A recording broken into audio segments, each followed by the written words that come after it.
Were you at work or something? Don't worry, Seven Man got you. Were you at school or something? Don't worry, Seven Man, young Seven Man got you. The Nets just had their press conference for Steve Nash to formally announce that they have hired him on. Had some people from the media. One dude from ESPN, his mic was muted. They totally skipped over him and never went back to him. I felt really bad for that motherfucker. I'm sure he had a real juicy question he had lined up, but his ass has to go back to ESPN with nothing. I don't know how he's going to survive off that, but that's neither here nor there. There wasn't really much unveiled. There was a couple of fun questions about, like, how does Jacques Vaughn feel about all this, which I think Sean Marks handled it properly. Somebody actually asked Steve Nash about the white privilege thing, which Steve Nash really handled. Was such a socially responsible white man. I mean, just handled the question beautifully. We're not really going to get into that. We're just going to kind of get into the same thing that we've been talking about, because there wasn't anything unveiled. They didn't really talk about personnel like that. They were just talking about how was it that he got the job. Allegedly, and I'm saying allegedly because we don't really know what's going on behind the scenes or whatever, Steve Nash has had a relationship with with Sean Marks. I think they played together or something like that. And the idea of him coaching has been floated around for several years. And when the season, I don't believe when the season ended. I think it was like during the hiatus in March, probably around the time Kenny got cut.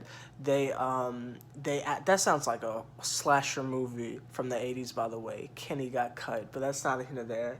Or a weird title for a South Park episode. I'm getting off topic. I apologize. Around the time that Kenny Anderson was relieved of his duties, if you will, and Jacques Vaughn took over, Steve Nash was kind of dropping his name in the proverbial hat or in the proverbial ring, saying, "Hey, yo, you think maybe the kid can come through? Hey, yo, Duke, would it be possible for the kid to come through?" or something like that? And that come through text eventually turned into a head coaching position. Let me officially start off by saying this. Kyrie, Karis, Joe, Kevin, Jared. That's Kyrie Irving, Karis LeVert, Joe Harris, Kevin Durant, Jared Allen. That's your fucking starting lineup.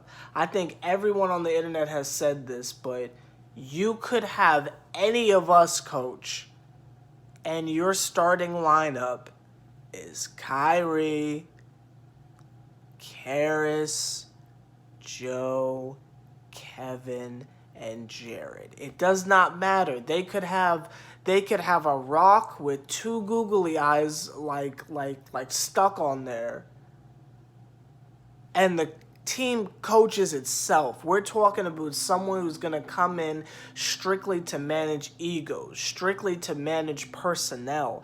I don't really think there was much to uncover here. It's just hey, Steve, Mr. Nash, welcome to Brooklyn, and that's it. And that's what this really felt like. The team is so fucking talented. And again, that's just the starting lineup. We're talking about a bench of what I would be assuming is Chris Chiozza, maybe? Would he be first off the bench? Chris Chiozza, Spencer Dinwiddie, Prince, Wilson Chandler, DeAndre Jordan. Then you got that third string. You got TLC. You got Garrett Temple. Like, you feel me? Like, the roster is so fucking... You got Kurus. Is Musa coming back?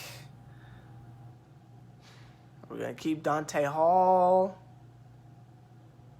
Got the homie Jeremiah Martin. It's a deep team. That's a deep fucking team. And I'm saying, like, the team literally coaches itself. So it's like, what the hell exactly were they going to ask him that was so groundbreaking? I'm pretty much saving you 30 minutes. It didn't really ask him anything that was like, ooh, it wasn't like on some Tyler the Creator earthquake. Like, it was nothing groundbreaking. I know y'all got that pun. Some of y'all, it might have went over your heads, but I know some of y'all got that pun. But there was not much to ask him that was going to alter the course of reality. It was pretty straightforward. If you're interested in watching, I'm sure it's on BrooklynNets.com. That's where I went to watch it. And shout out to them for actually starting on time. I know some other organizations have issues starting on time. But that's neither here nor there.